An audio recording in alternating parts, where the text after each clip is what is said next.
My name is Peter Emo, and I'm pleased to moderate this evening. Which one of the candidates will you pick to join the over 4,500 people since 1867 who have served in Canada's Parliament? We'd like to thank the candidates for the riding of Renfrew-Nipissing-Pembroke. Thank you for being with us this evening. Before we begin, I would like to acknowledge that today's debate is taking place on the unceded and traditional land and territory of the Algonquin and Anishinaabe people. Our format in this debate will look like this. I'll read a bio of each candidate. Afterwards, I will pose a question to each of the candidates. The starting order for the first question was chosen earlier today. Each of the candidates will have 1 minute to answer the question. Extra time for answers may be allocated by the moderator relative to their complexity of the question. Our debate will utilize a latch gate format. If a candidate should mention a candidate, a party leader, or recognized platform of a party, that candidate will have a 30-second rebuttal. This rule is in place for all statements made by participants. Once rebuttals are complete, the next candidate in order will have the opportunity to respond when called upon by myself. Cues will be given when there is 15 seconds left, and they will sound like this. And another cue will indicate the end of time that sounds like this. We will then wrap up the evening with each candidate having an opportunity to make their final remarks in reverse order of their opening responses. Final statements will be no longer than 3 minutes.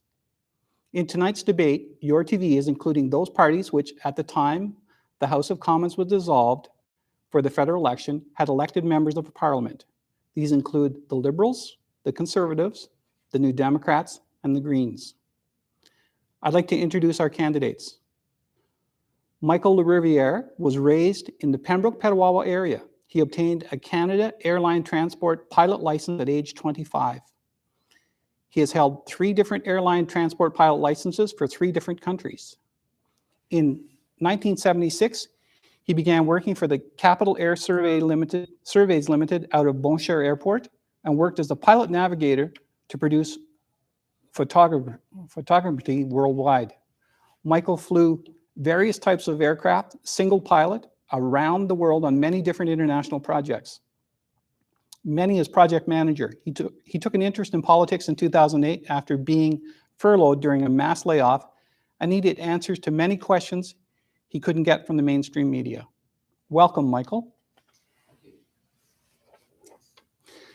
Cheryl Gallant is a member of the current generation of local leadership that Renfrew-Nipissing-Pembroke voters have come to appreciate in Parliament.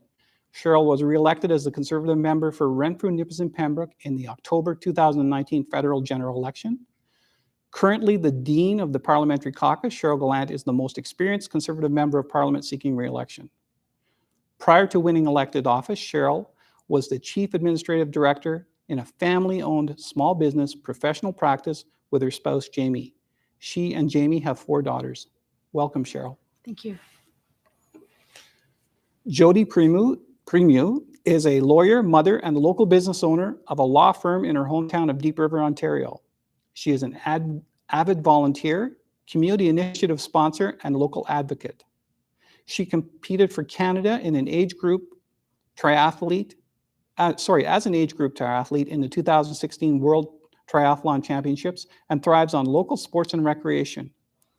Born and raised in Deep River, Jody is eager to make the Ottawa Valley proud with her strong voice representing our communities in Parliament Hill. Welcome, Jody. Thank you. Cindy Mills is a mom of 4. She's a military spouse, a small business owner, and publisher of the Military Family Magazine. An active volunteer in the Ottawa Valley, Cindy is currently the Vice President of the Chambers of Commerce, Vice President for the Petawawa Miners Soccer Club, Volunteer Coordinator for the Petawawa Ski Club, and President of Wreaths Across Canada, an organization that honors Canadian veterans and their families during the holiday season by placing a wreath on the graves of veterans in December. Welcome, Cindy. Thanks, Peter. Also running in this year's election is David Ainsworth. He's a candidate for the People's Party of Canada and independent candidate Stéphane Cliche.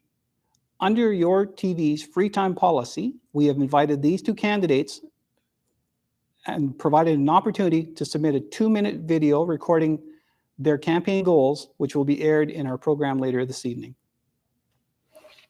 So I'd like to go to our first topic, and it's respecting Indigenous communities. There are reports of thousands of unmarked graves believed to be of children who attended residential schools in Canada. We have watched on television or online scenes of graves discovered this past year. For a long time, there have been reports of missing or murdered Indigenous women and girls, reports of limited access to suitable housing, clean water issues, limited health and social services available in Indigenous communities. I am sure you will agree in the over 154 years Canada hasn't done enough. There's a lot to do in Indigenous communities and the Indigenous communities living in our urban settings. Question 1. Do you support the 94 recommendations of the Truth and Reconciliation Report, and what will you do to implement them in a meaningful, nonpartisan way? And Michael, we'll start with you, please. Well, I view First Nations as an important part of our heritage in this country. And I've read the white paper and the red paper. And this has been going on since 1969. And I think that the government has stalled because they don't want to actually address the real issues. So I think that First Nations people need to have the issues addressed properly, and there needs to be some sincerity. We need to change the people that are supposed to be addressing these issues, which there has been no sincerity in doing that. And I don't want to lose our heritage, which is part of their heritage. They are the people that supported this, the settlers in this country, and we need to support them and protect their treaties and land rights. Thank you, Michael. And Cheryl, please. Canada's Conservatives will develop a comprehensive plan to implement the Truth and Reconciliation calls to action from 71 through 76. We'll fund the investigation at all former residential schools in Canada where unmarked graves may exist, including the sites where children have already been discovered. We'll ensure that proper resources are allocated for communities to reinter, commemorate, and honor any individuals discovered through the investigation according to their wishes of the next of kin. We'll develop a detailed and thorough set of resources to educate Canadians of all ages on the tragic history of the residential schools in Canada. We'll build a national monument in Ottawa that honors residential school survivors and all the children who were lost. And Aaron O'Toole has said that on our first National Indigenous Day, this September 30th, he will raise the Canadian flag if he becomes Prime Minister as a symbol of our commitment to reconciliation. Thank you, Cheryl. Jody, please.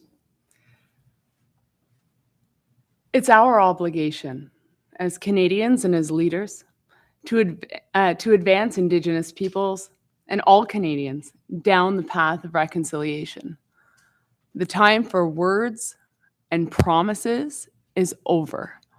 We have 94 calls to action, and it is beyond important that we start adhering to those calls to action, not only on Parliament Hill, but right here in the Ottawa Valley. I promise to implement the Truth and Reconciliation Commission's 94 calls to action, and specifically calls to action number 71 through 76, addressing the missing children and the burial information. I also promise to meet locally with Indigenous groups to identify what they determine are the issues and to use my voice to amplify theirs. In that way, you will have a representative who works with Indigenous communities. Thank you. Thank you, Jody. Cindy, please. At the beginning of the campaign, I had an informative conversation with Chief Wendy Jocko, and it was regarding reconciliation and the ongoing healing that needs to happen regarding the effects of residential schools. As a mother of 4, I cannot even imagine someone coming to take my 5-year-old away, and hearing the stories of moms trying to find their children. generations of that happening. That's one of the reasons why I'm running, is to make sure that we have the programs in place that the Liberal government has already started, and that we can bring resources and services. It's about healing. It's about ensuring that there's resources available. And it's simply about moving forward and having the resources. Thank you, Cindy. Question number 2.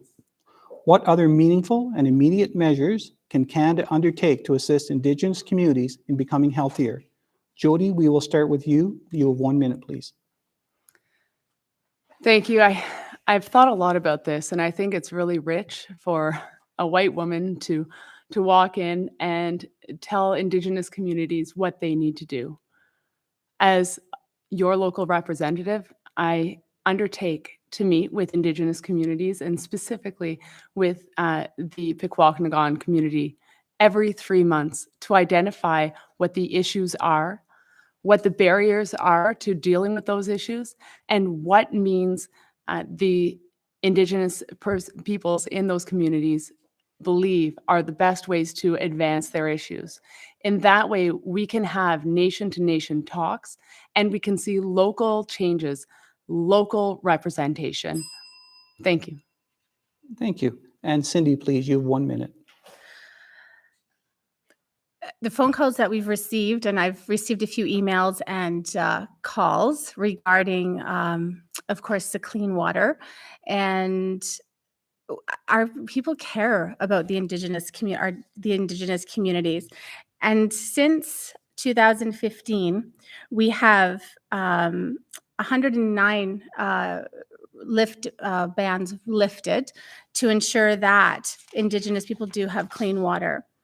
Along with that, we've worked with the federal government on our partners to have 80% of the Truth and Reconciliations Commission calls to action involving the Government of Canada that are now completed, as well as working with residential schools, survivors, Indigenous people, provinces and territories, and educators. And Michael, please, you have 1 minute. I really didn't hear the question. What other meaningful and immediate measures can Canada undertake to assist Indigenous communities in becoming healthier? Well, we sincerely have to go to the negotiating table with Indigenous First Nations people. And, like this has been going on for over 50 years. And First Nations are not really being taken seriously. This has been stalled and stalled and stalled. And Harold Cardinal was a Cree chief, lawyer, author, and he wrote a book. Well, actually, he wrote 2 books, The Unjust Society.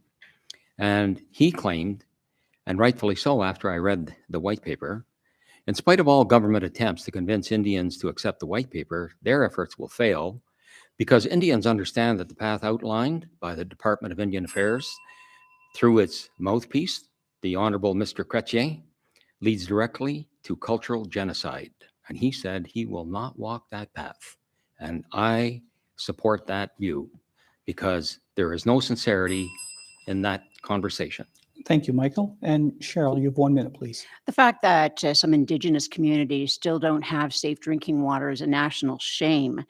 The fact that Conservatives will recognize safe drinking water as a fundamental human right and end long-term drinking water advisories, will target the high-risk systems, will work with Indigenous communities to find new approaches such as regional or coalition-based governance that'll help ensure that water system investments are protected and continue providing clean water in the long term. Tragically, Indigenous people die by suicides at a much higher rate than non-Indigenous people, driven by a combination of intergenerational trauma, poverty, and many other factors.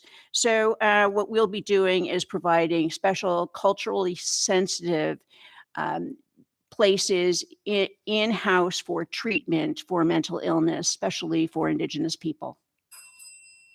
Thank you, Cheryl. Thank you, all of you. We'll be moving on to our next topic. It's entitled Community Health.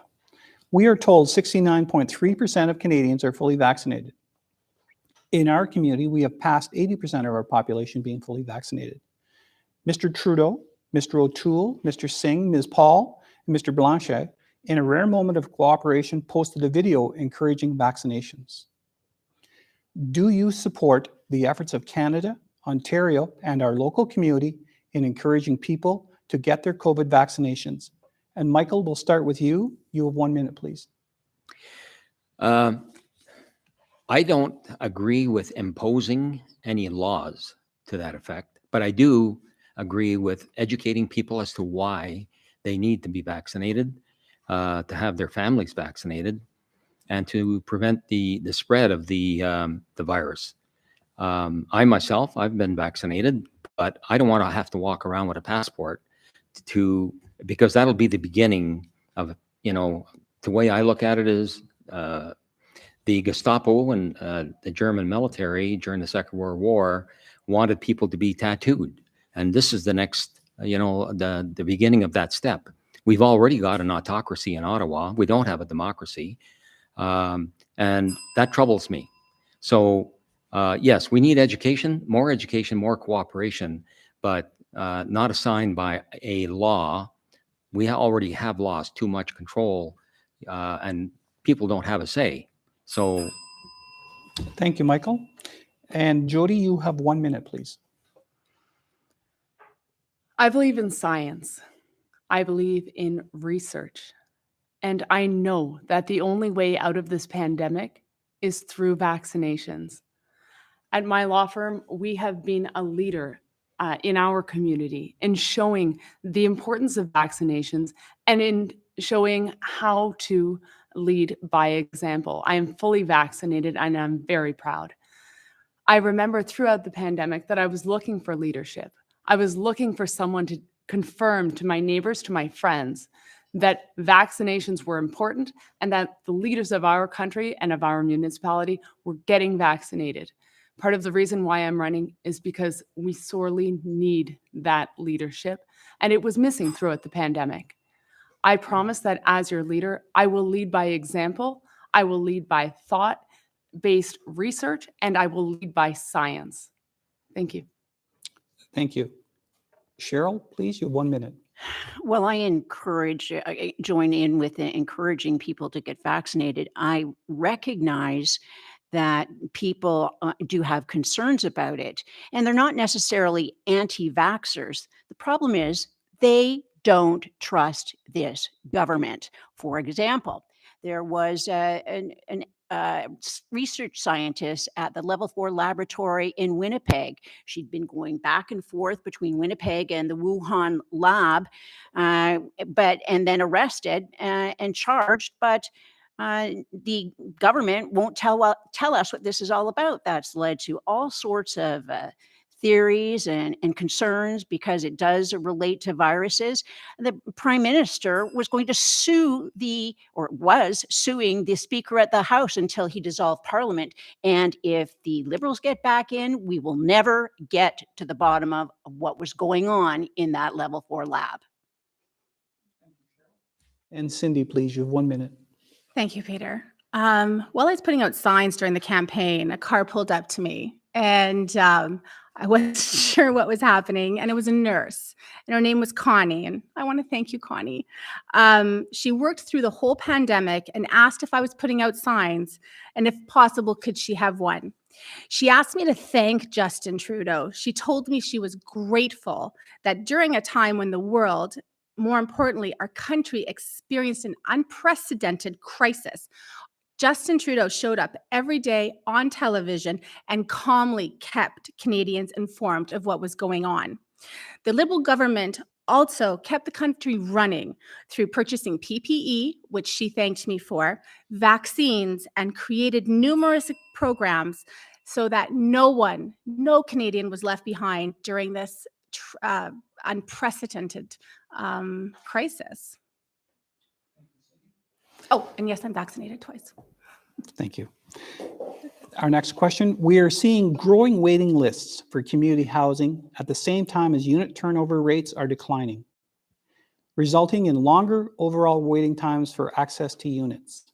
Our question is, How can Canada provide a meaningful way to assist in meeting the challenges of homelessness in our community? And Cheryl, we'll start with you and your 1 minute, please. Well, we're not building enough homes to keep up with Canada's growing population. And this is a big part of why homes are getting harder and harder for Canadians to afford. Our recovery plan will make homes more affordable for owners and renters. And as part of the plan, we'll implement our plan to build 1 million homes in the next 3 years. We'll review the extensive real estate portfolio of the government, which is over 37,000 buildings, and allocate 15% of those buildings for homes. Conservative government will make it easier for more families to get a mortgage. We'll stabilize the real estate market by increasing the number of homes being built and addressing the unfair and corrupt practices that have driven up prices. Most importantly, Conservatives will never tax Canadians' capital gains on the sale of their principal residence. That's something the Liberals want to do. To make the dream of home ownership come true, vote Cheryl Gallant. Thank you, Cheryl. Cindy, you have 1 minute, please. Thank you. First, Cheryl, that's not true. It's misinformation. So I'm just going to stop that there. And as a mom of, I have a mom of 4, 2 of my children actually bought homes this year. And the blind bidding process, my son paid $139,000 over the asking price. That's one of the things the Liberals in our platform would like to get rid of, is blind bidding, along with building 1.4 million homes and helping people afford their first down payment. On the other side of the scope, as you asked about homelessness, I know the Liberal government we've helped by supporting groups that do help veterans who are homeless to ensure that they find homes that are safe and secure for them. Thanks, Peter. Thank you, Cindy. And Jody, you have 1 minute, please. Access to affordable and stable housing is a right that every person in the Ottawa Valley has. And it's one of them that needs, one of the rights that needs to be protected and that needs to be enforced. What we haven't heard so far is, what are we going to do about accessible housing right here in the Ottawa Valley? As a real estate lawyer, I can tell you that there are a number of solutions that we can make that I am committed to making. Number one is incentivizing development right here in the Ottawa Valley to help stabilize the housing prices and also to provide more available options.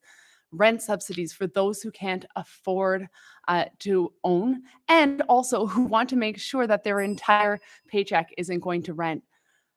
With me as your representative, you can be assured that you are going to have a place to lay your head and that you are not going to spend your entire paycheck paying for it. Thank you, Jody. And Michael, please, you have 1 minute.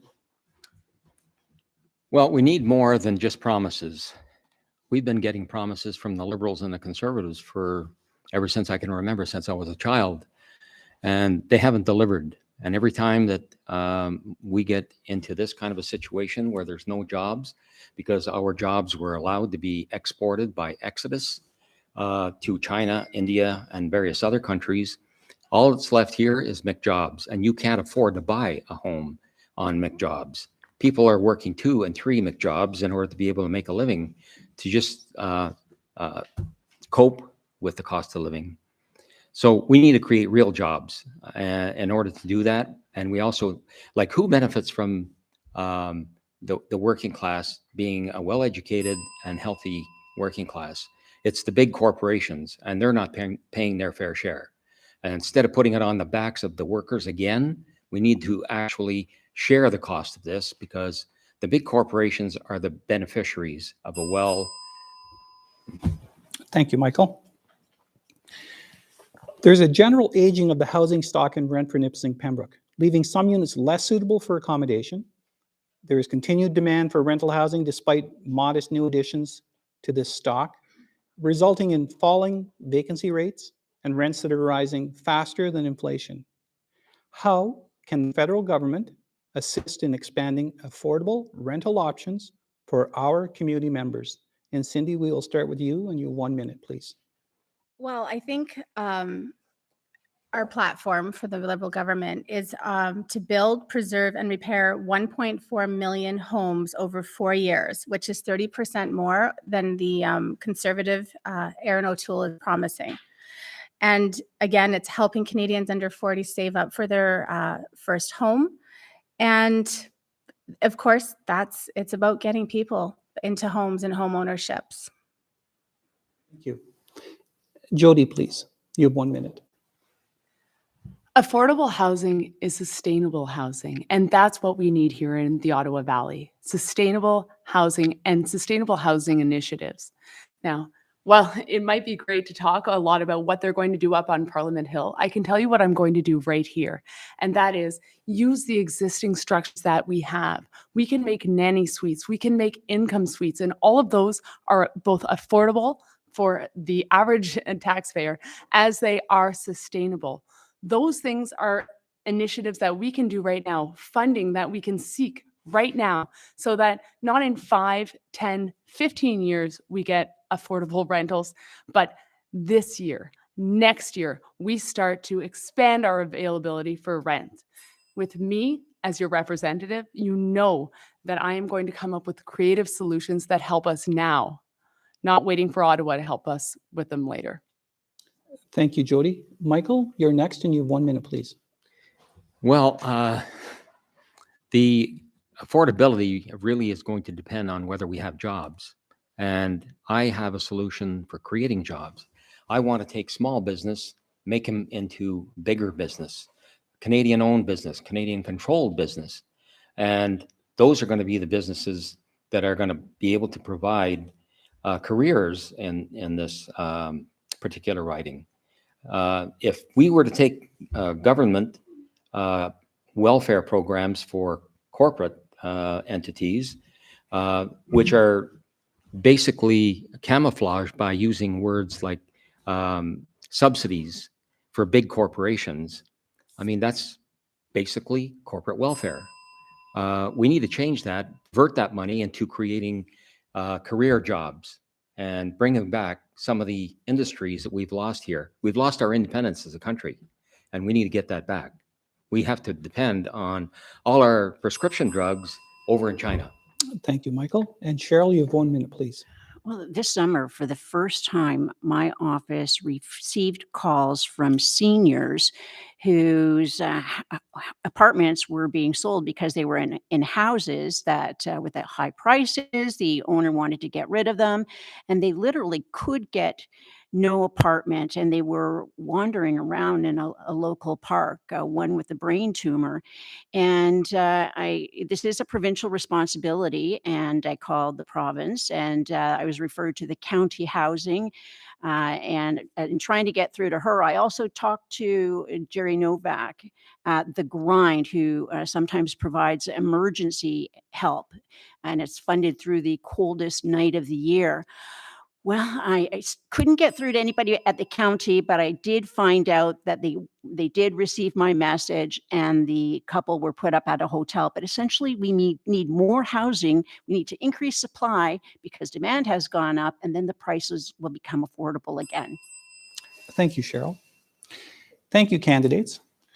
Before we head to break, we would like to introduce you to the People's Party of Canada candidate for Renfrew-Nipissing-Pembroke, David Ainsworth. David is a graduate in political science and history. He is married to Linda, and they have a son, Rob, and a daughter, Julia. Most of David's career has involved business startups and operations within Renfrew County. As an entrepreneur, business development was more than a full-time occupation when combined with raising a family on a hobby farm in Eganville. Family and friends have always been a priority. Living a healthy and productive life and making a contribution along the way is very important. With an interest in history, David and his wife Linda have spent 20 years restoring an old heritage home in Renfrew. His observation is that looking back helps when looking forward.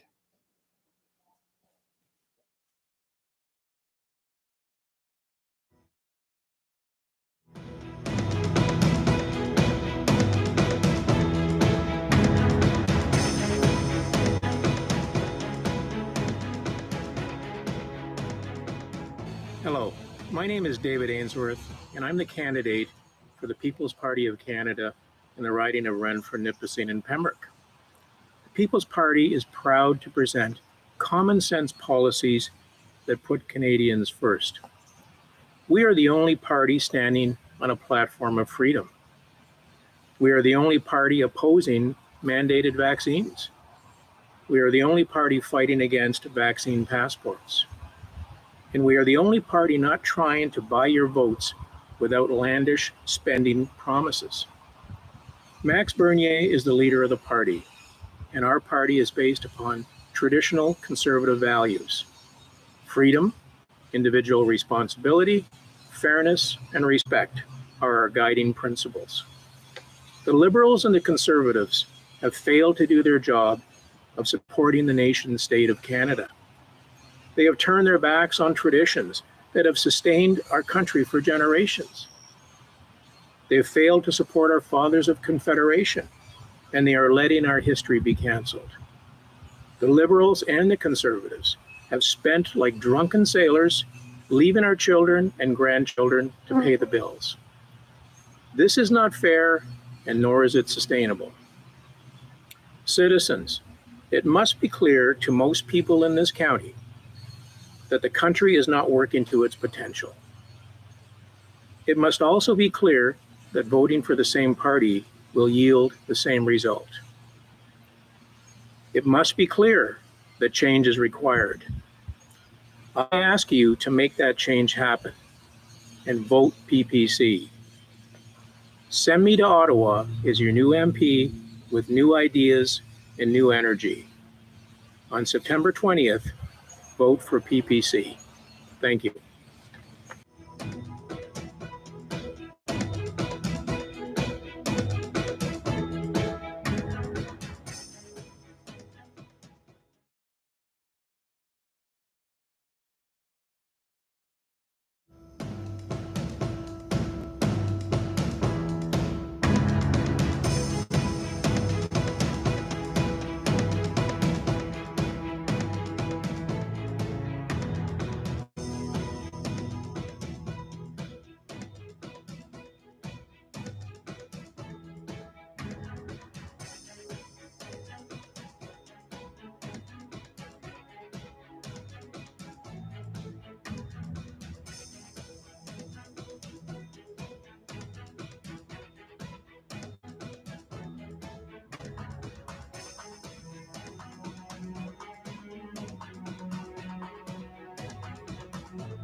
Welcome back to Your Vote on YourTV.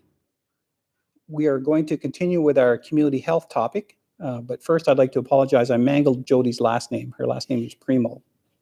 My apologies. For many Canadians, owning a home is out of reach due to prices skyrocketing all over Canada.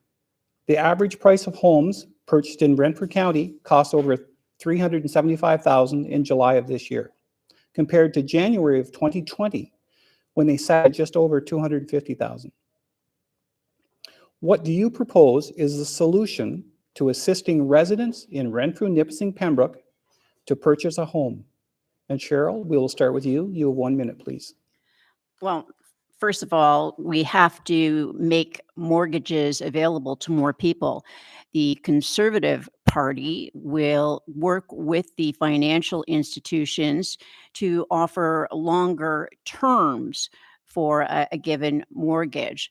And of course, the more that we supply, build homes, the more that there will be available and the prices will go down. It's a classic supply and demand. We'll work with the municipalities and private investors to build more of the apartment buildings and provide incentives tax-wise so that there will be a reason to want to buy and build houses and then eventually sell them, as well as apartment buildings. Jody, you have 1 minute, please.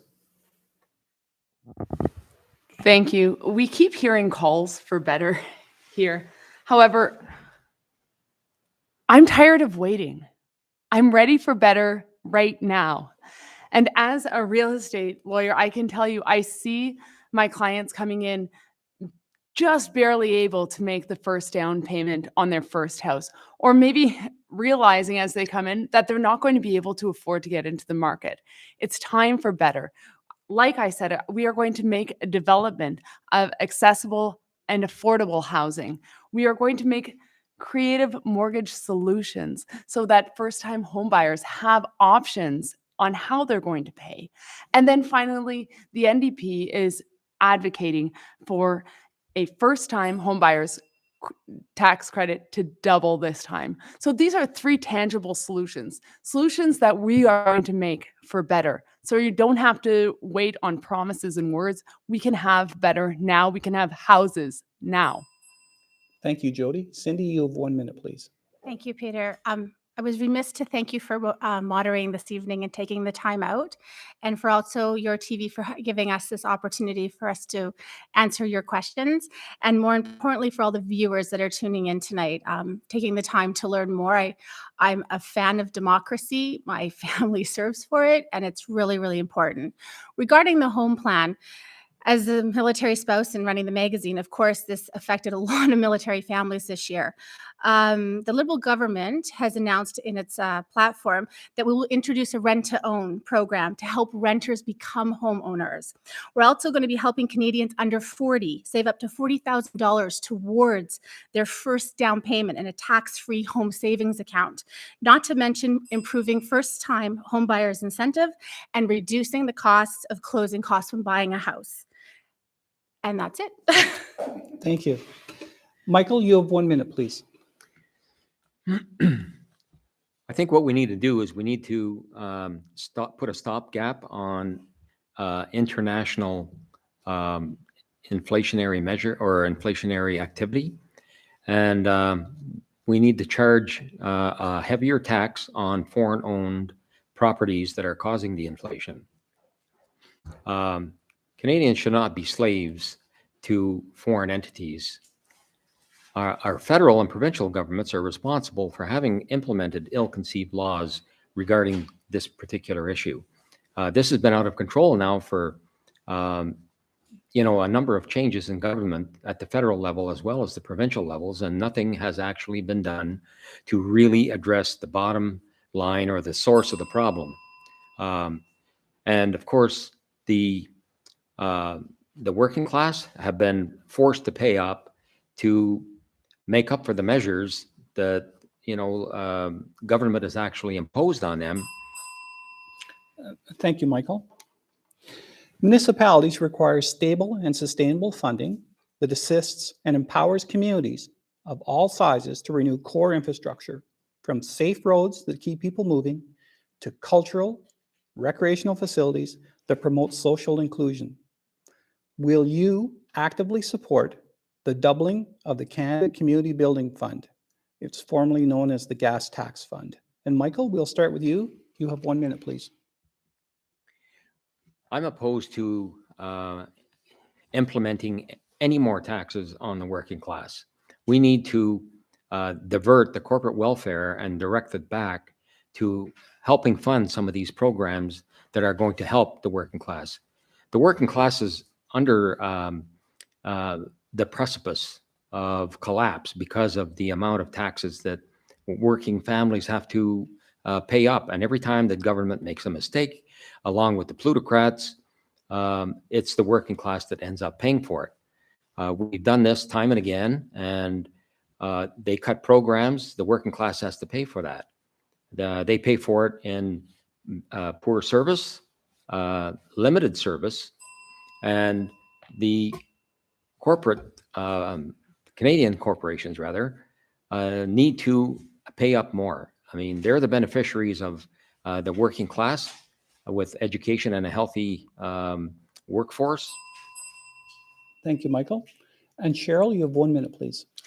Well, building infrastructure is a key to improving the economy, and it creates jobs in construction, project finance, manufacturing, and Conservatives have a track record for community improvement. In fact, we look around the valley and we can see a number of community centers that are up as a consequence of this. Madawaska out near Barry's Bay, they have a community center brought in by the funding through the federal government. The bathrooms for girls in the Shady Nook Recreation Center, the Horton Community Center. We've done a number of things there, from putting a roof on the ice to helping the community expand their kitchens so that there can be more fundraising, but more importantly, a place for people to get together. Down in the Stone Cliff area, we managed to put in showers because it's also serving as an emergency relief center. Thank you, Cheryl. Cindy, you have 1 minute, please. Thank you, Peter. I'm proud of the $22 million that the federal government has invested in our community, as Cheryl has mentioned.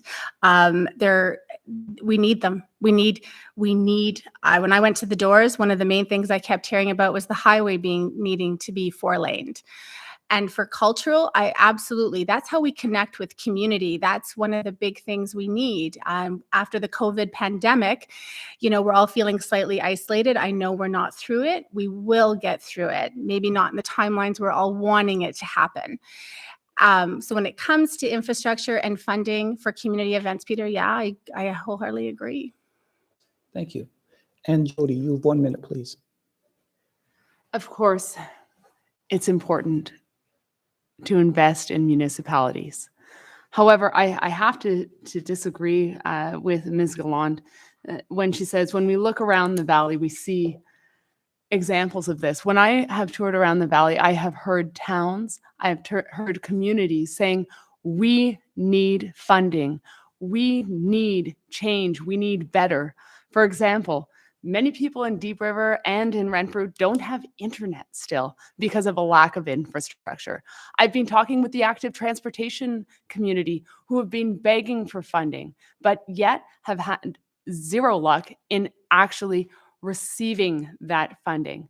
They are looking to make world-class tracks and can't do it without that funding. So yes, I 100% back municipalities, and you can be sure that I agree that money into our communities is money well spent. Cheryl, rebuttal, please. Well, one thing we're going to do is scrap the failed infrastructure bank. This bank had tons of taxpayer money put into it, but we had to compete with other countries and international companies. Our municipalities did it in order to be able to borrow the money to put more infrastructure in. And through having more money available for infrastructure, we can partner with the municipalities and provide them with what they need to give Canadians the necessities of everyday life. Good. Thank you. Canadians were horrified to hear reports from other jurisdictions of residents of long-term care in mostly for-profit homes being abandoned, not given enough water, bedridden in dirty and soiled bedding. Will you support federal regulations to improve the safety for residents in our long-term care homes? And Jody, we will start with you, and you have 1 minute, please. Our seniors are some of the most important people in our community. They are also some of the most vulnerable. And to answer the question, absolutely, I support federal regulations to improve long-term care facilities. I've had the chance to speak with many residents at long-term care facilities who also want to be supported by their government through ensuring that they keep their pensions, having available pharmacare, dental care. These are all action items that are sorely missing right now that our seniors need. And even in the debates, we have yet to hear a lot about what we are doing for seniors. I am an ally of our long-term care residents, and I am a strong voice for seniors. As your elected representative, you know I will stand up for long-term care residents and for all of our seniors. Thank you, Jody. Cheryl, you have 1 minute, please. Conservatives will invite the provinces to work with us to develop a best practices set for long-term care homes. Like the National Building Code, this will help provide guidance for provinces without intruding on their jurisdiction. However, we'll work with all those provincial governments who want to commit to this important project and encourage all provinces to incorporate the results into provincial law. We'll devote $3 billion of infrastructure funding over the next 3 years to renovate long-term care residents. We'll boost the number of personal support workers by providing priority immigration programs to those who can work in long-term care or home care, and will promote these careers through the immigration and refugee settlement programs. Thank you, Cheryl. Michael, you have 1 minute, please. Well, I look back, and when I was a teenager, that's more than a few years ago, I recall the horror stories that I was hearing at the time about long-term care homes. In the recent couple of years, I've also lost 2 brother-in-laws because of long-term care neglect. We have a shortage of doctors, we have a shortage of nurses, medical staff, and our healthcare program has actually fallen apart. This is not anything new. This has been going on. It's actually an intentional attack on our healthcare system. It's an attack because there's a concept of privatization that is in the works that wants to convert our universal healthcare to privatization. And when you hear privatization, think of the poison pill. It is not with good intent. Thank you, Michael. And Cindy, you have 1 minute, please. Well, as a mom of 4, but however, I'm a granddaughter of 4. My grandma is 91 years old and is still able to live at home. She still can. She still makes dinner for my uncle who lives next door. And those are the conditions that we need to have for our seniors. Aside from the long-term care homes, I was really what came to light when the military was able to go in, and of course the COVID-19 pandemic exacerbated was what the truth is of what is happening in there. So for the Liberals, one of the important things we want to invest is $9 billion for safer conditions for inspectors and creating the Safe Care Act to ensure that all of our seniors that are in homes are cared for and looked after properly. Thank you, Cindy. Continuing with home care, what about a pharmacare program? What are your thoughts? And Cindy, we will start with you. You have 1 minute. Okay, pharmacare. I was at the beginning, before the election was called, the Liberal government announced a partnership with PEI to create a pharmacare program for the province. And of course, that is something we're looking to expand. This is a great opportunity to see how it will work out. And I believe that we do need pharmacare. Everybody deserves to have the medicines and for their health conditions at a inexpensive cost. Thank you. And Cheryl, you have 1 minute, please. The majority of Canadians have coverage of some kind, either through work or seniors have it through their provincial governments. And of course, pharmacare is a provincial area of jurisdiction. Will be increasing the transfers, health transfers to the provinces, increasing the rate at which they increase in value over the next 10 years, and that will amount to about $60 billion. We will look at a plan for catastrophic situations where the pharmaceuticals are very expensive, but mostly we will provide the provinces with the means to deal with pharmaceuticals because that is their jurisdiction. Thank you, Cheryl. Jody, you have 1 minute, please. We are the only first world country that has healthcare for all that doesn't also have pharmacare for all. It's the problem with promises for pharmacare is that we've had time to see those promises put into realization, and there have been no fruit from those promises. As a New Democrat, I can indicate to you that I am fully committed to pharmacare for all. For anyone who doesn't have pharmacare or whose pharmacare is lacking, it is a huge death sentence for the rest of their lives, particularly for those seniors that we were just speaking about. Pharmacare is something that cannot go under the radar anymore. I support pharmacare for all, and with me, you will have someone advocating for your pharmacare and for a full plan of pharmacare. Thank you, Jody. Michael, you have 1 minute, please. Pharmacare is not something, that's not a new concept. We've been talking about getting better pharmacare now for the past 25 years. Our healthcare system should include pharmacare. It should include mental care, and it should include a broader spectrum of what health care is all about.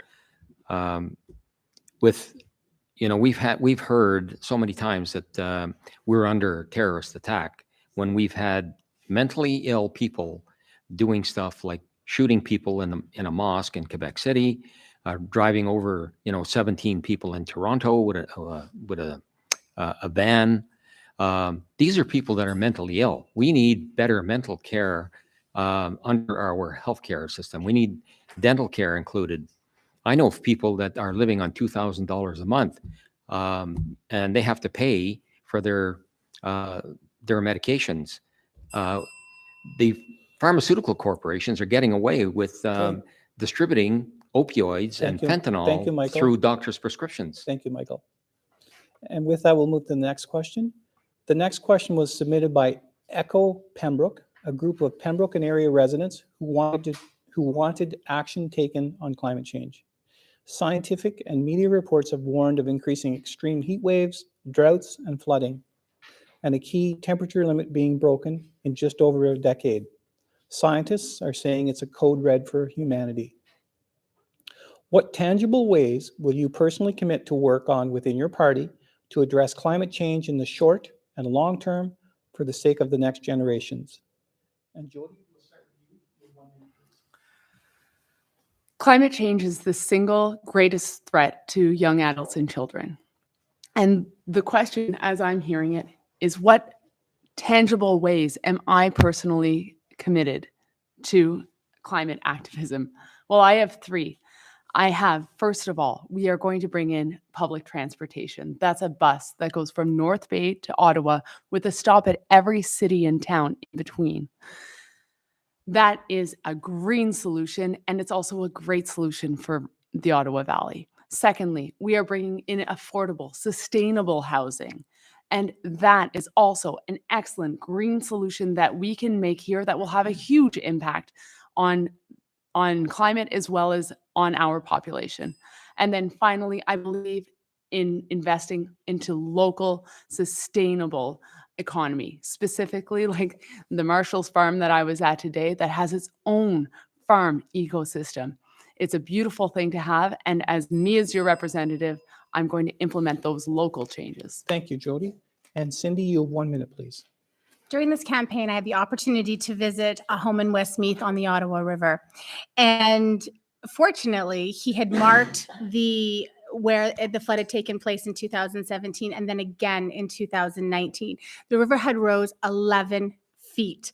That is a lot of water. We're the party, the Liberal government, is committed. We are the only ones that have received an A for our climate by environmental experts. The Green Party leader in BC, Andrew Weaver, has said he's voting for the Liberals this election due to our climate plan. We're on a big cruise ship. We've got to turn this around. We are, as you had said, we're in a crisis situation, and people need to take part, and we need to turn this around. Together is the only way to do it. Thank you, Cindy. Michael, you have 1 minute, please. Well, I know that Justin Trudeau keeps talking about his plan, like to address the environment, but there is no plan. There is no plan because the Fraser Institute, who has offices in Vancouver, Toronto, and Montreal, actually did an investigation after the carbon tax had been collected for approximately 3 months. And when they went to Ottawa to investigate, they discovered, first of all, there was no special pool of carbon tax that had been collected. And in checking that out, they found out there was no plan at all. So basically, what Justin Trudeau was telling us it's lies. We're being misdirected and there is no plan. And in order for us to address this, we need to actually promote new jobs that are going to address renewable energy, electric cars, and we can do that if we have incentive programs to draw these companies to this particular riding. Thank you, Michael. And Cheryl, you have 1 minute, please. Well, protecting the environment has always been a core conservative value. We're the people who respect and live off the very lands and waters that we're trying to conserve. We'll protect the environment, but we won't do it on the backs of working Canadians by hurting the economy. We'll protect the environment and we'll meet the targets set to reduce emissions by 2030. We cannot allow the world's worst polluters to continue being free riders to the detriment of Canadian workers. We'll introduce the personal low carbon savings account. Canadians will pay into the account each time they buy a hydrocarbon-based fuel. The savings account could be used for the purchase of a furnace, windows, or an electric car. Unlike the Liberals' carbon tax, HST will not be charged on the portion that goes into your savings account. It'll grow tax-free until you choose to redeem the fund. We'll now move to a new topic. It's entitled Things That Make Our Community Better. Many in our community were excited when we heard of the ERN gig proposal to bring internet service to about 550,000 addresses in Eastern Ontario. They proposed a contribution of $200 million apiece from the federal and provincial governments and planned to get the rest from internet providers, municipalities, and a loan from the Federal Infrastructure Bank. Are you supportive of the provincial and federal government's decisions to ignore the efforts and plans of ERN and SWIFT, which is the Southwestern Ontario entity that's similar to ERN, towards building a reliable, affordable, high-speed internet connection with a focus on rural, remote, and increased internet capacity? And Michael, we'll start with you, please, and you 1 minute. Well, as far as I know, Elon Musk actually put up enough satellites that we're actually getting serviced right now by satellite in this particular area. And he said that he was going to provide affordable internet service. But Elon Musk's idea of affordable is if you're a billionaire. I know I have to live on a small income, and I live out in the country and I get between 1/2 and 1.5 megabits per second. That's barely usable internet. And we're being charged by Bell right now where it's becoming unaffordable. So the service is terrible for a lot of people in between Renfrew and Pembroke because they're rural. And there is no plan because I've talked to the, or at least I've complained to the CRTC, and what they're doing is they're all on board for increasing costs for a system that we have to endure that's 35 years old. Thank you, Michael. And Jody, you have 1 minute, please. Internet, as we've found through the pandemic, is 100% an essential service. It's an essential service that in the Ottawa Valley, many of us have been left behind on. I remember going past the school and seeing families with their kids in the back just trying to get an education because that's the only place that they could get Wi-Fi. And as our medical needs shift to the internet, it's going to be even more crucial that we have internet. However, we don't have it now. We need a change. We need better. If you want high-speed internet and you don't want to be left behind anymore, you need to vote for me. You need to vote for someone who can change our course and who is going to advocate for you to also get internet, not just some of the people in the Ottawa Valley. Thank you, Jody. And Cheryl?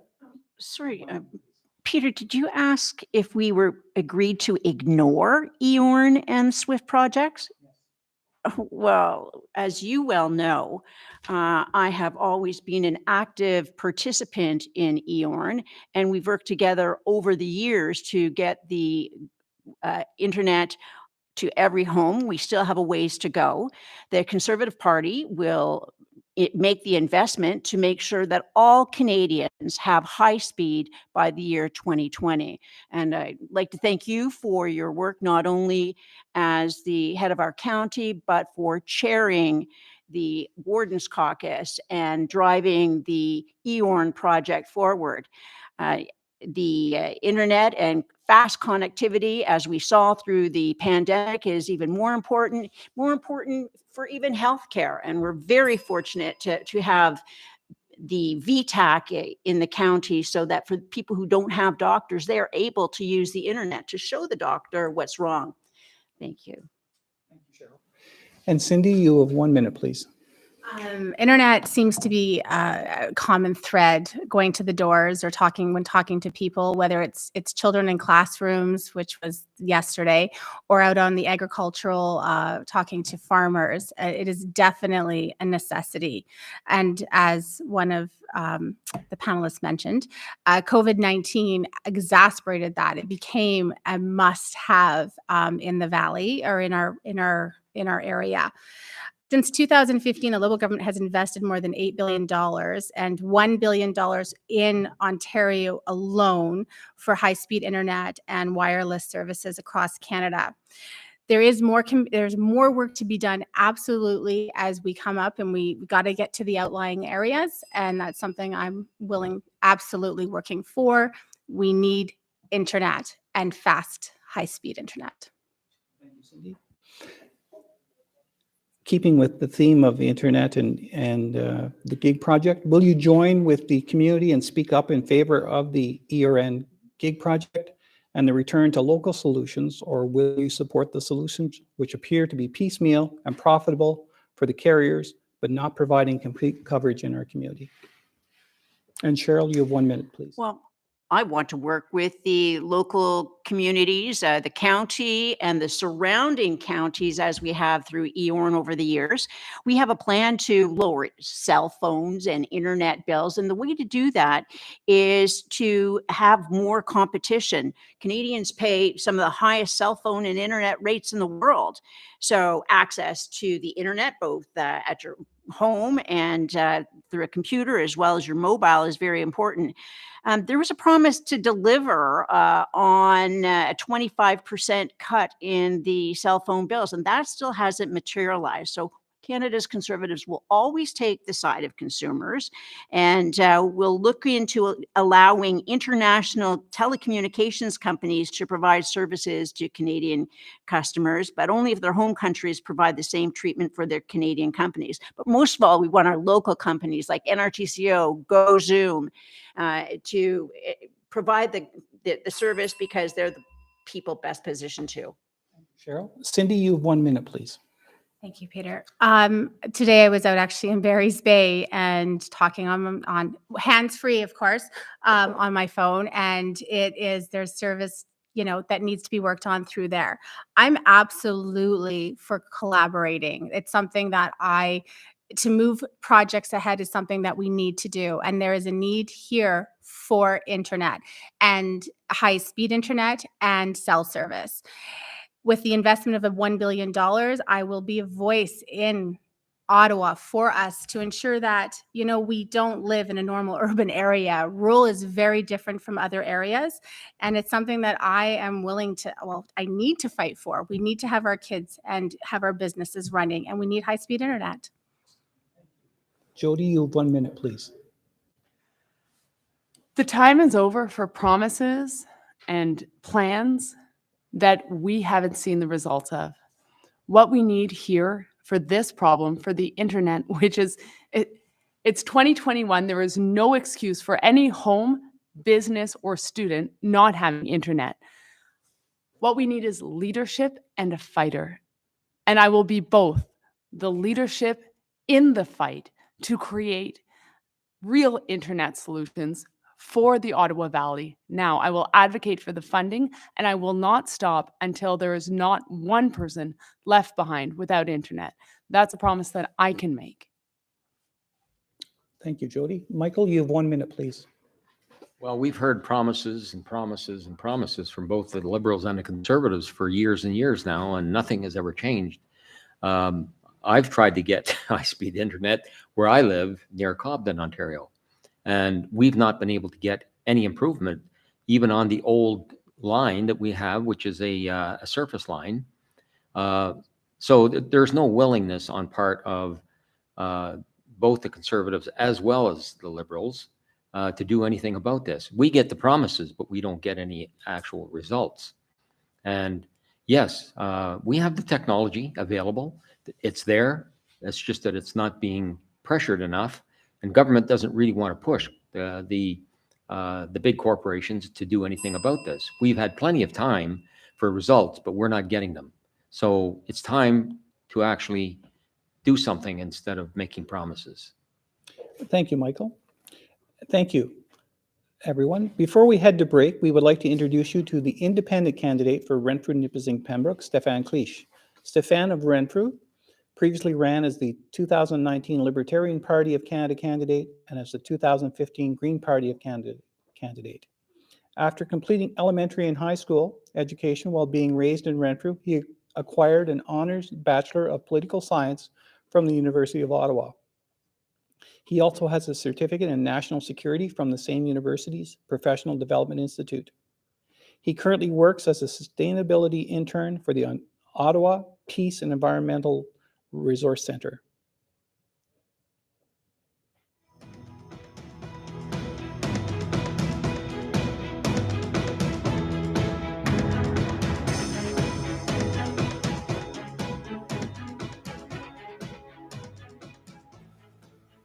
Hello there, I'm Stéphane Clich, your independent candidate for the upcoming federal election.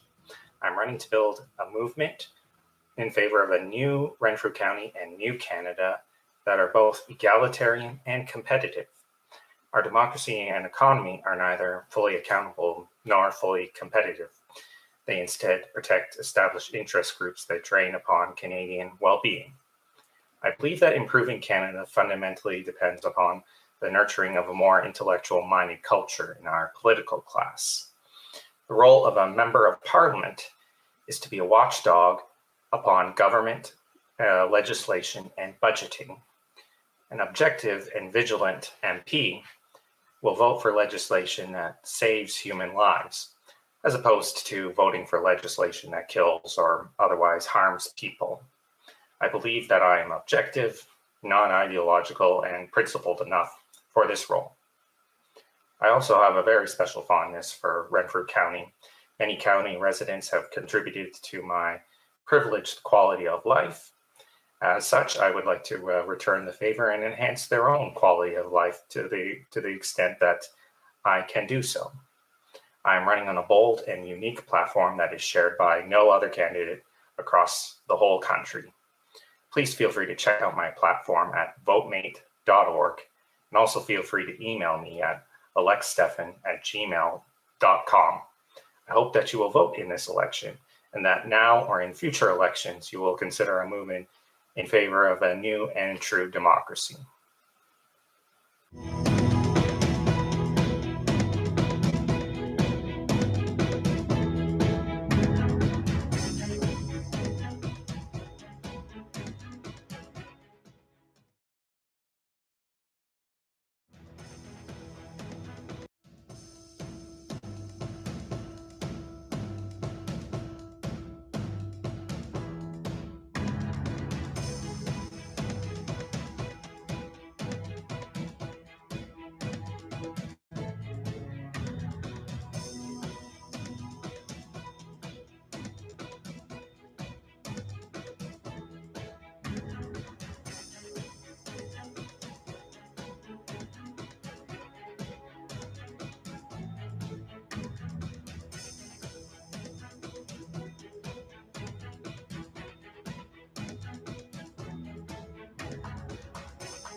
Welcome back to the candidates debate on YourTV.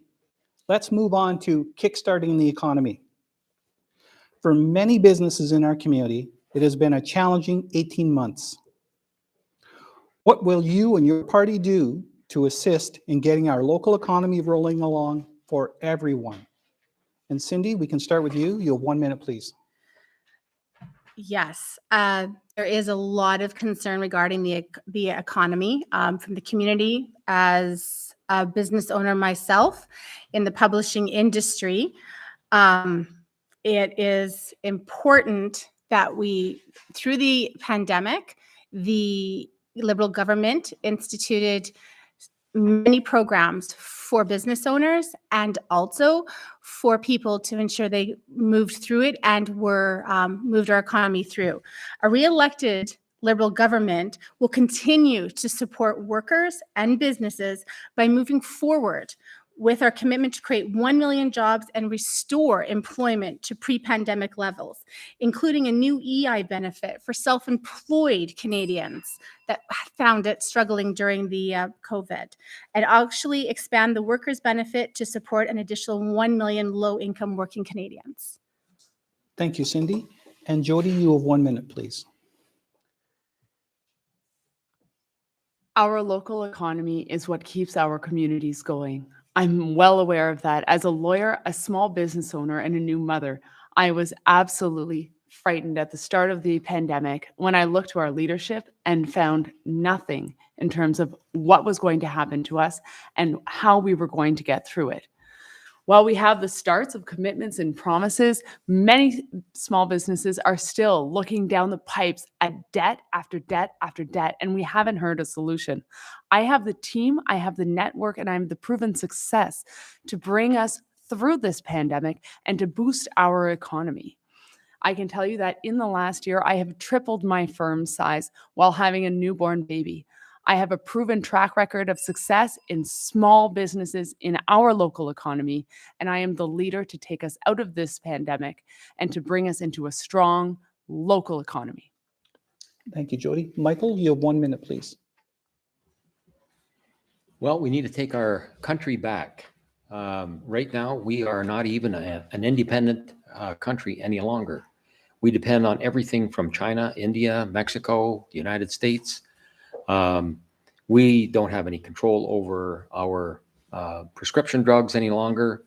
We're not producing any renewable energy, no new technology, research and technology, and that needs to change. We need to help the small businesses and worker-owned cooperative businesses to with the expertise and give them the opportunity that the big corporations have been getting with all the tax breaks and the corporate welfare. We need to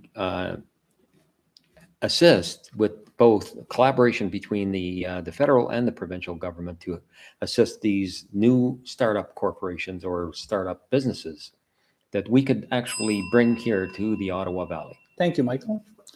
Cheryl, you have 1 minute, please. Well, Conservatives have a detailed plan to get Canadians back to work, which includes 4 major initiatives to create jobs.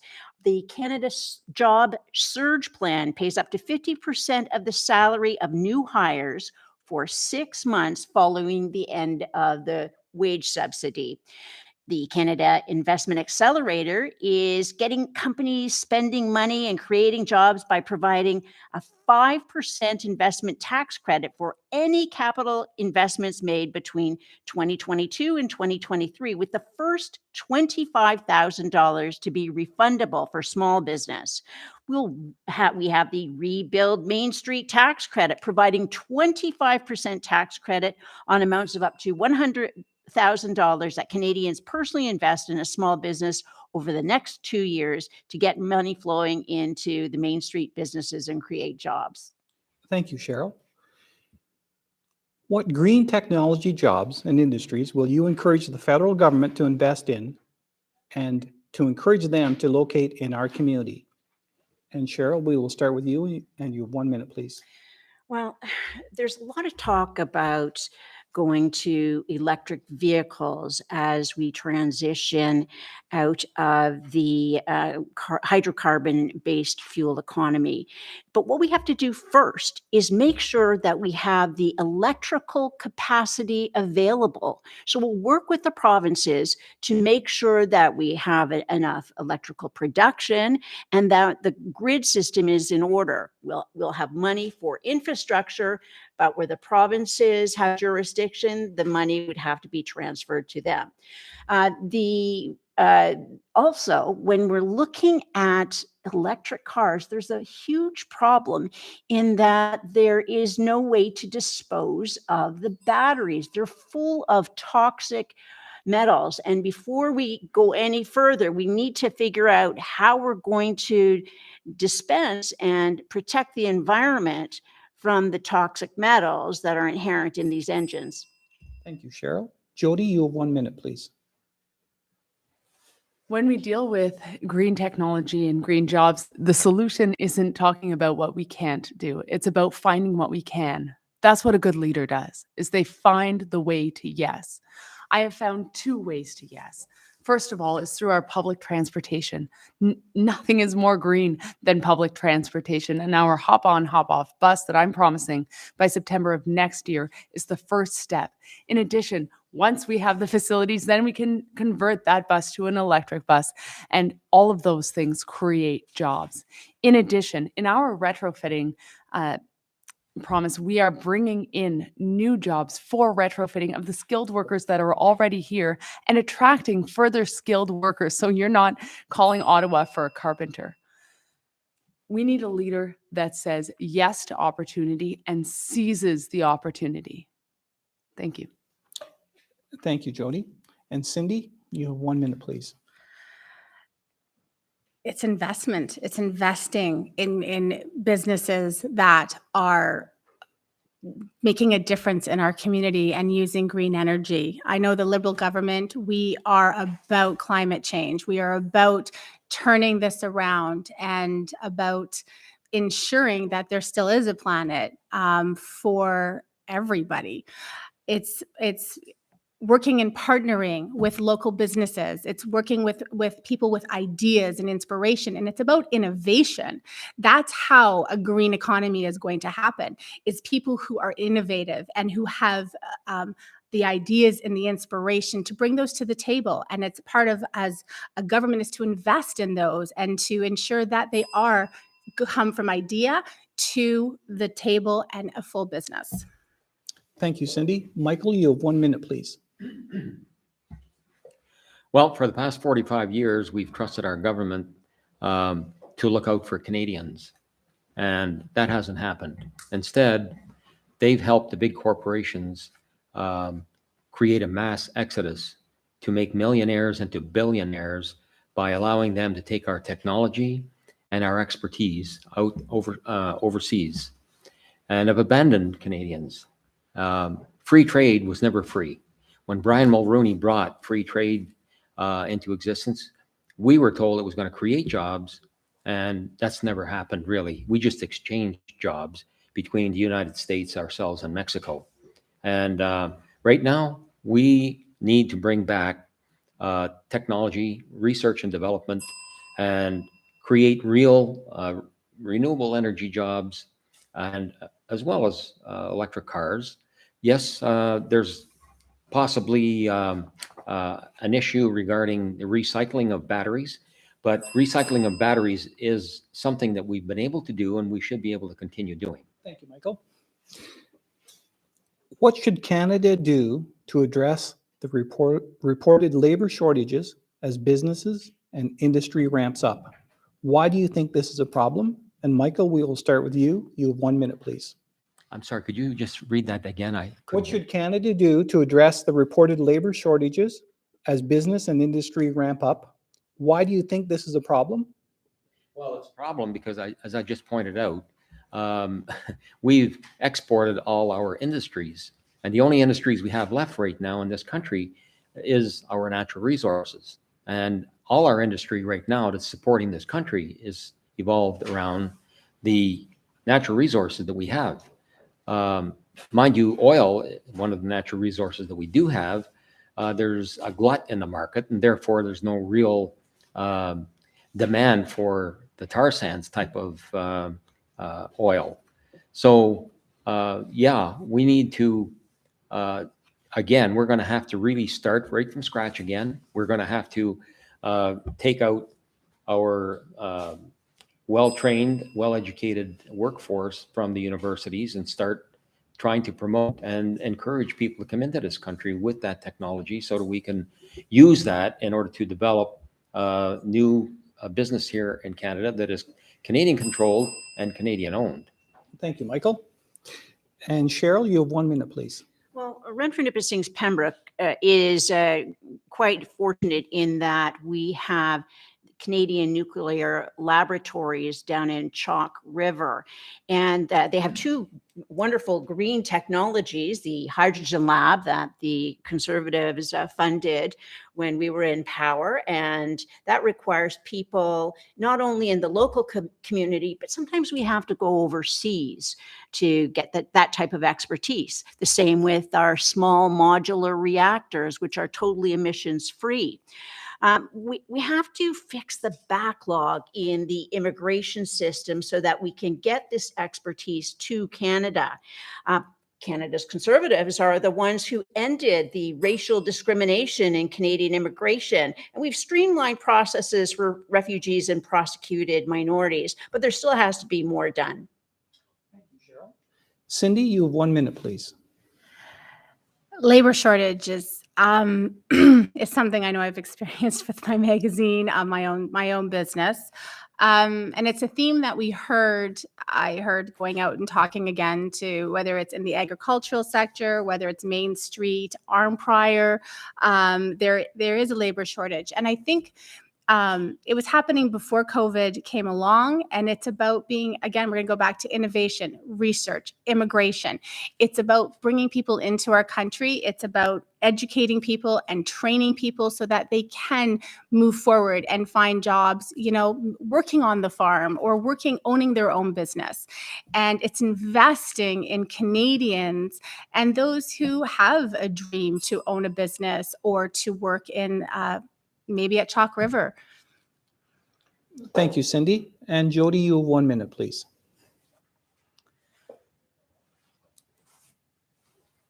If we want to have skilled workers in the Ottawa Valley, we need to approach this systemically, and I'm the one to do it. We need to create communities that skilled workers and laborers want to take root in. We also need to invest in training and assisting in upgrading the skills for people who are already here, who are ready to take a second career.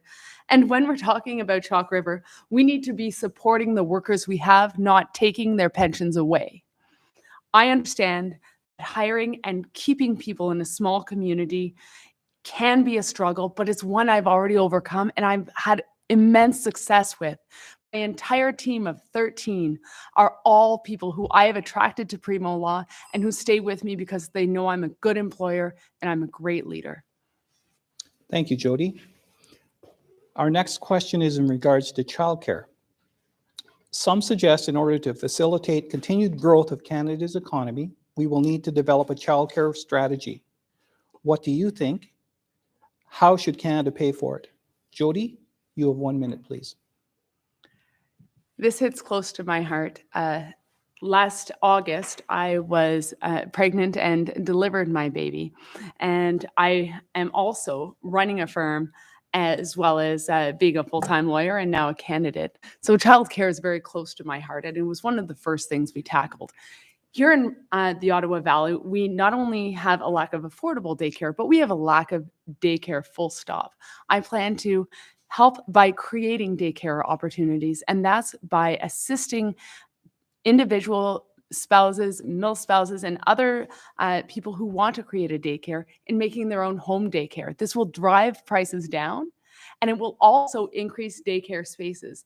That way, when someone who wants to have a job and also wants to be a mother decides to put their hat in the ring, they are going to be supported by having reliable and affordable daycare for their children. Thank you, Jody. And Cheryl, you have 1 minute, please. Okay, well, our plan will see all families with incomes under $150,000 a year better off, with the most impact going to the families with incomes of $59,000 or less. We'll convert the child care expenses deduction into a refundable tax credit covering up to 75% of the child care for the lower income families. The deduction will be paid out over the course of the year, so parents don't have to pay the cost, then wait till the end of the year to be reimbursed. For example, a family with an income of $30,000 can today claim a maximum of $1,200. With our plan, they'll receive up to $6,000. And our plan will help people who don't have 9-to-5 jobs. Many people in the Valley work shifts or they're gone for long periods of time. Our plan will help them. Thank you, Cheryl. Michael, you have 1 minute, please. Well, I'm all for childcare support, but I think it's coming from the cost of this is coming from the wrong place. The corporations and government have made a lot of mistakes, and they pass that on to the back of the working class. It's time to change direction when we start dealing with our deficit and our debt in this country. We need to put this on the onus of the corporations and government, the plutocrats who have actually created this mess in the first place.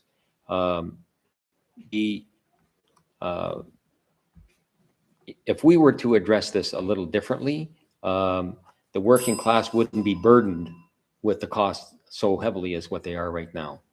we need to change the direction and where we need to stop corporate welfare and divert some of that money back toward the working class. Thank you, Michael. And Cindy, you have 1 minute, please. Thank you, Peter. As a mom of four, I can totally relate to childcare. I actually was one of those mill spouses who had a home daycare and looked after kids so I could stay home and raise my own children. I actually cared for other children. That's why I love the $10 a day childcare benefit. It is something that 7 provinces have already signed on with, and it allows parents, that gives them to have money at the end of the month, every month, to ensure that they have money in their pocket. And not only is that important, we're also creating spaces. And as it's been mentioned before, and we've heard, and I've heard out there talking to people, we don't have enough childcare spaces here in the Ottawa Valley for all of our children to be looked after. And as a grandparent, my daughter's having a baby like in the next 24 hours. Childcare and childcare fees is incredibly important, and this is a step in the right direction. Along with childcare, education is something that has always been important to Canadians. It would seem logical that supporting students going to school and those still in school is likely more important now, as COVID has affected many post-secondary students. What does your party propose to do to support these students? And Cindy, you have the first minute, please. Just repeat the first part of the question. I missed it. It would seem logical that supporting students going to school and those still in school is likely more important now as COVID has affected many post-secondary students. What does your party propose to do to support these students? Well, I think it's as a mom who just dropped her youngest daughter off at university and having my grade 10, so grade 9 last year, do homeschool for most of the school year. He passed amazingly. What we want to do is build back better from the pandemic. So we can't leave our students behind. It's about creating a plan that will help students enter the workforce. It's about allowing provides to help students repay their loans to go to secondary education, and by increasing the repayment assistance threshold to $50,000 for student loans. And I know my daughter is in the process of having had to work all year to save to go to school and also get a loan to fund her first year. Thank you, Cindy. And Cheryl, you have 1 minute, please. Well, earlier we talked about the labor shortage. The best way for funding a student getting through school is to provide the opportunity to earn money to get oneself through school. And while they're going and working at a meaningful job, it can also be a job that's related to what they're going to school for, so they can get work and experience on the job.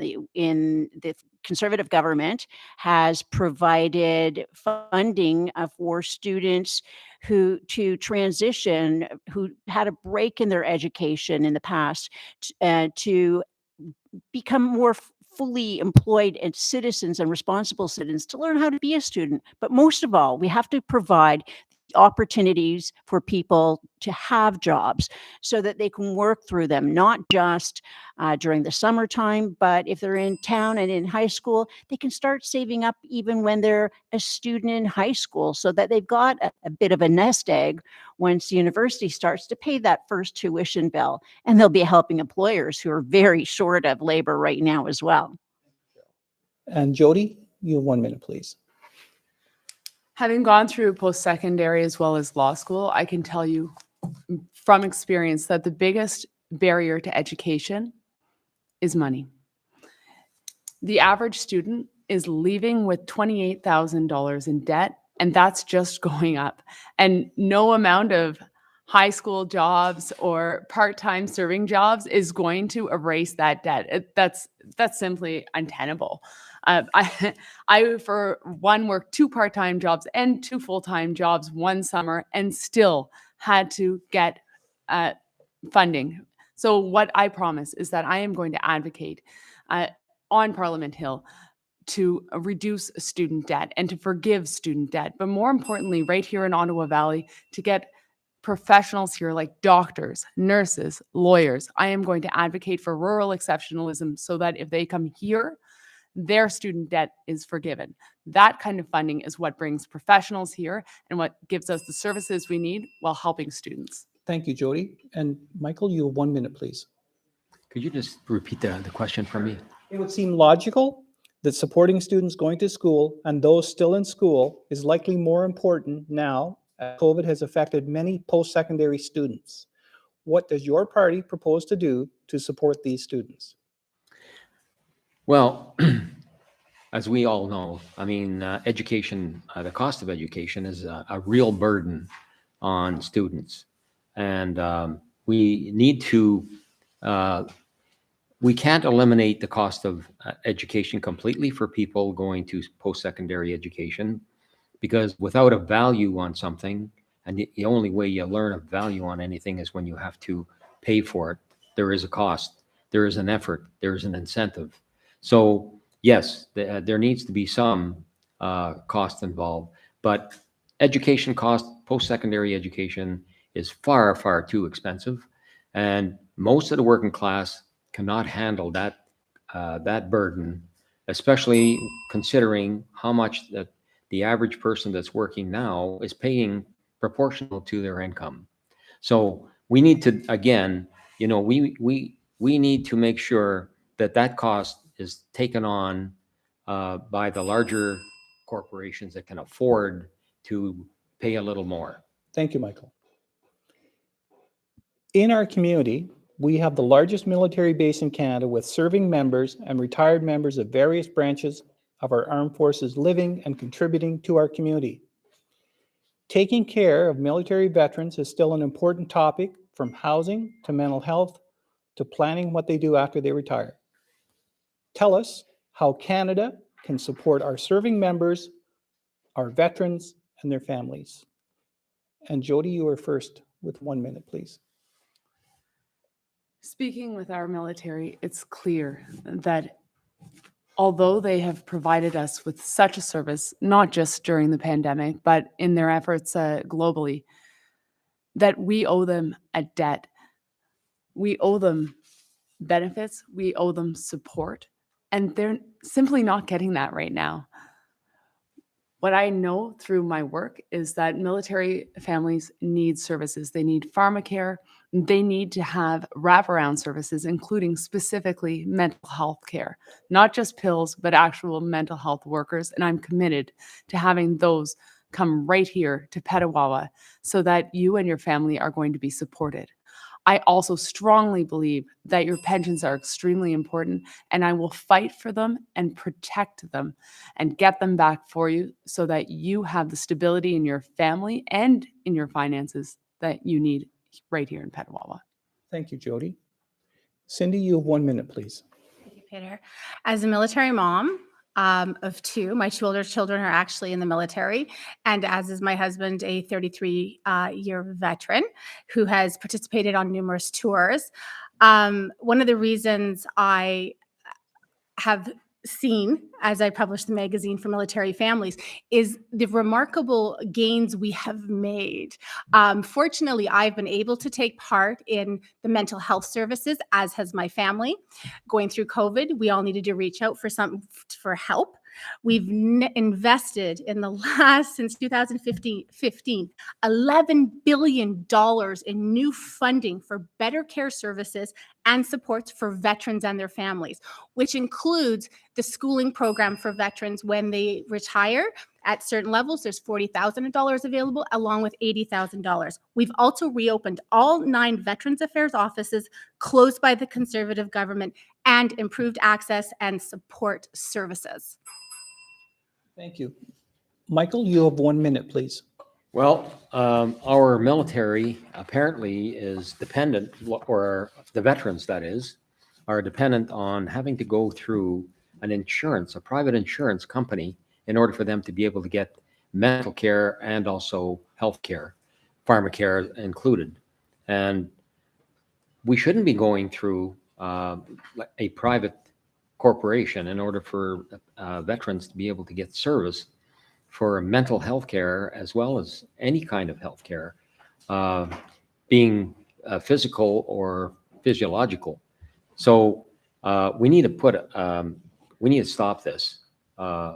We need to devise a committee in order to make that decision as to whether they're going to get the health care that they need, and completely circumvent the authority of the insurance company with that committee in place.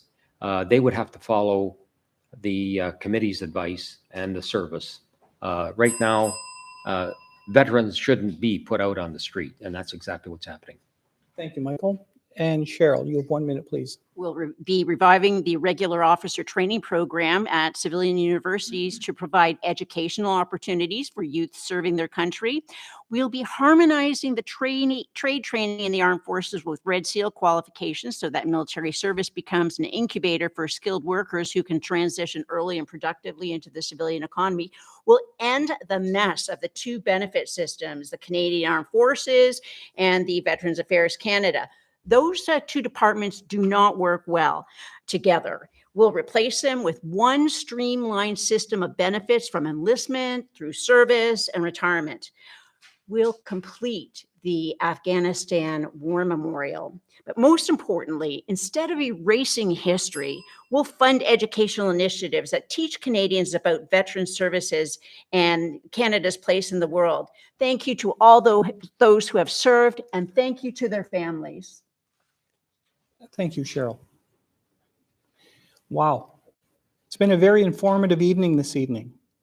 And as we come to a close, each candidate will have no longer than 3 minutes, going in reverse order of opening questions to give their closing statements. And first up is Cindy, please. Thank you, Peter. As a military spouse, a mom of 4, a small business owner, and a publisher of a magazine, I first want to thank everyone for tuning in tonight. And thank you, Peter, for a job well done, moderating us, keeping us in check, along with the bell ringer. I want to work hard every day, and I realize there's still so much to be done for our community, whether it's military, veterans, agricultural. And I am great at collaborating.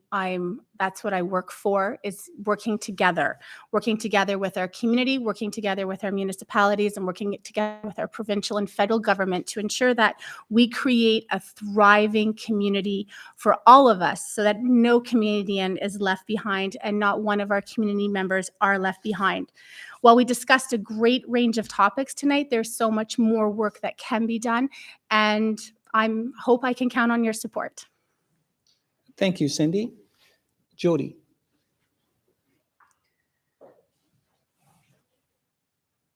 What is clear, and what I've heard from so many of you, is we need a change.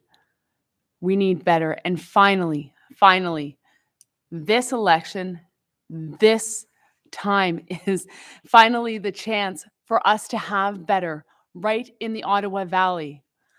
I have a plan for better. I have given you local, specific initiatives that I am going to do, that I'm going to fight for, and that I'm going to implement to make this better. But the reason why I am the chance for the change is because of who I am. I have the grit, I have the focus, and I have the determination and proven track record to show that I am the one to take us forward. I am the change that we need. I am also a candidate that you can be proud of. I will ensure that when we are in the news, it is for our accomplishments.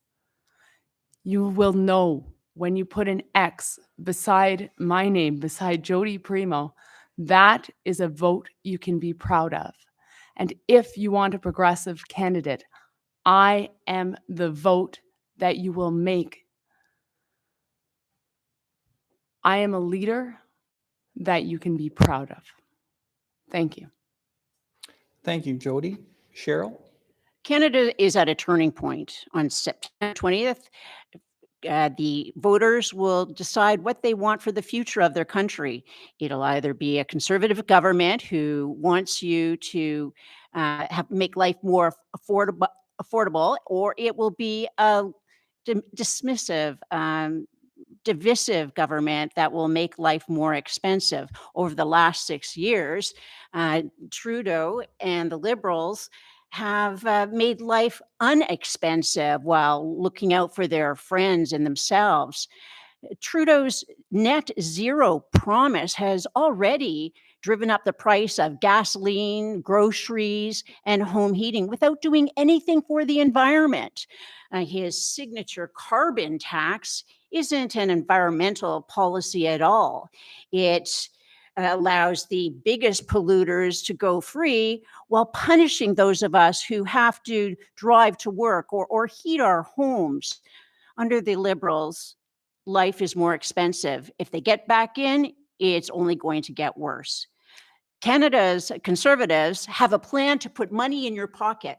We have a plan to bring the budget back into balance, to get Canada back on track, to innovate.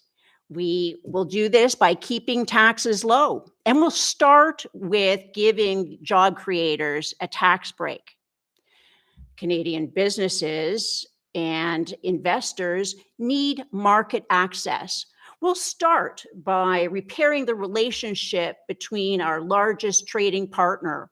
We'll develop our resources responsibly, preserving our natural heritage. We'll support agriculture, forestry, and mining. We will do this, and we will also support our women and men who serve in uniform. The botched evacuation in Afghanistan is a national disgrace. Those who gave their lives in Afghanistan have been dishonored by it. We will protect the communities by increasing policing. We will provide support to get more clean tech on board. But all these efforts on the part of government are meaningless unless we get the budget back in balance. Conservatives have a proven record of balancing the budget. And it's not an end of itself. It's a means to unleash our greatest potential, to raise our standards of living.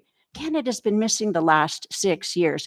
It's time to bring Canada back. Vote Cheryl Gallant on September 20th. Thank you, Cheryl. And Michael, please. Well, it took me 10 years of research to find out that what was wrong with our dysfunctional government and why it can't be fixed. We need to change the way our political system works. And every question that was posed here tonight can be answered if we give more power to the voting public by giving them a real voice. And by doing that, I finally stumbled across why our government is dysfunctional. They have too much power.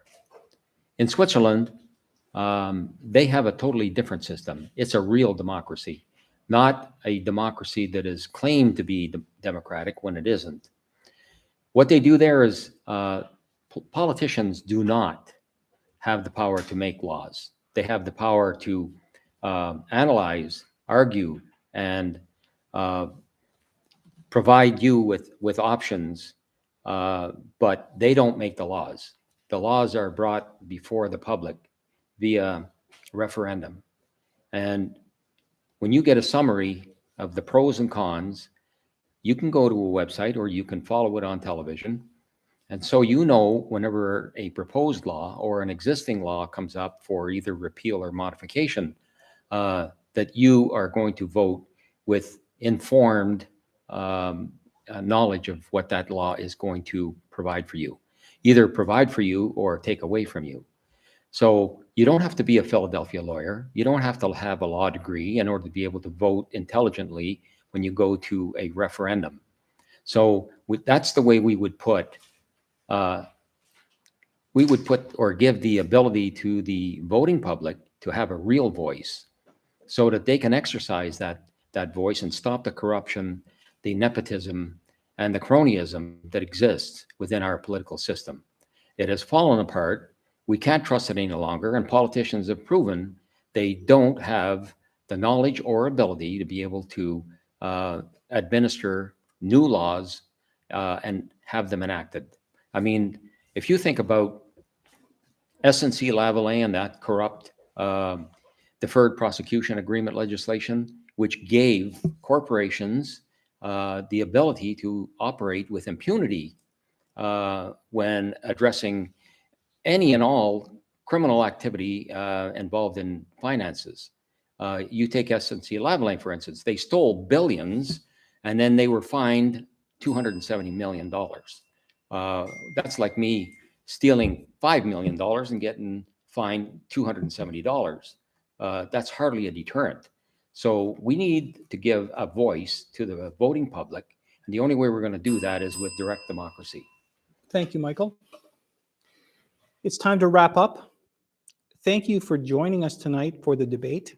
We hope we have helped you make your decision for the election on September 20th. We will have coverage here on YourTV, channel 700, on election night beginning at 9:30 p.m. Thank you to Michael, Jody, Cheryl, and Cindy for caring about our community and letting your name stand in this election. It's very important for us that you've taken the time to do this. And thank you to the many folks behind us, working behind the scenes, who work hard at YourTV to inform your community. Please vote on September 20th. Wear a mask, use sanitizer, and when possible, stay 6 feet apart. Good night.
you.